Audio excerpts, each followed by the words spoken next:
Donald Trump is offering the Palestinians a deal, but the deal here is more like something you'd hear from Don Corleone. I'm going to make him an offer he can't refuse. Accept the offer and you're rich. Refuse the offer? Oh, well, do it anyway. No negotiation or even reply is necessary. $30 billion for the Palestinians. That's a lot of money. But what's the catch?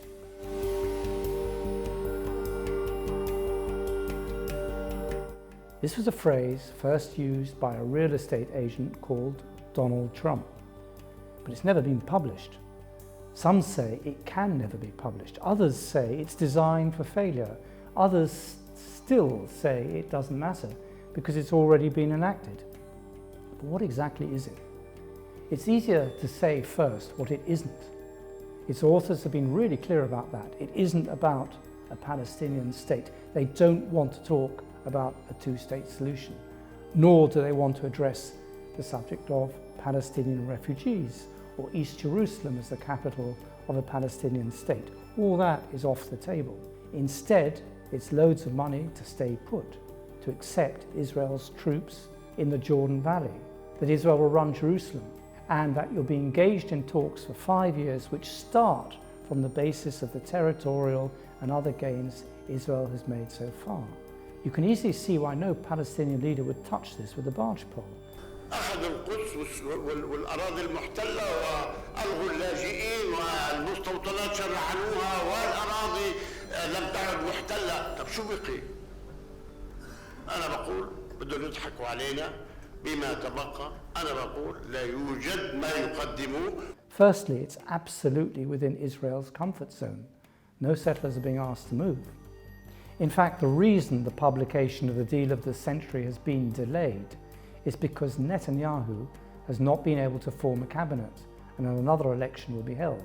Nothing will be done by Trump that could remotely disturb the job of creating a coalition of the most right-wing settler-based government in Israeli history. So there are two things at play here. The first is that America has abandoned all pretense of being an honest broker.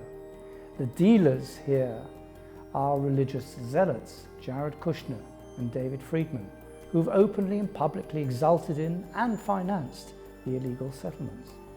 The second innovation here is that this is not a deal. I don't know how the real estate market works in Manhattan, but here in London, you do not, as a rule of thumb, sell your house or your land with a gun to your head. So what's the point of the conference if it's going to happen already, whatever anyone says? Well, from time to time in this long conflict, American presidents feel the urge to make a statement, as if words, not deeds, are enough. Bill Clinton did it with his parameters. After he already knew negotiations would fail, Trump wants to do it too with his deal of the century. This is not as rhetorical as it would first appear. Each time a statement is made by a US president about this conflict, a line in the sand is drawn. In theory, that line remains the green line, the armistice line from before the Six-Day War in 1967. But you try walking along that line now, it's disappeared. You'd be walking through territory defined as Israel proper. So one purpose of another grand statement by this administration is to draw another line, one far to the east of anything contemplated so far, one that normalizes and cements the occupation forever. So by saying forget a Palestinian state for now, Trump is saying forget a Palestinian state, period. This alone should galvanize the Palestinian leadership into uniting and moving forward with a common program to fight this. Civil disobedience on the ground and vigorous lobbying diplomatically in the United Nations. But will it? Will it unite? That, for me, is the big and the only question.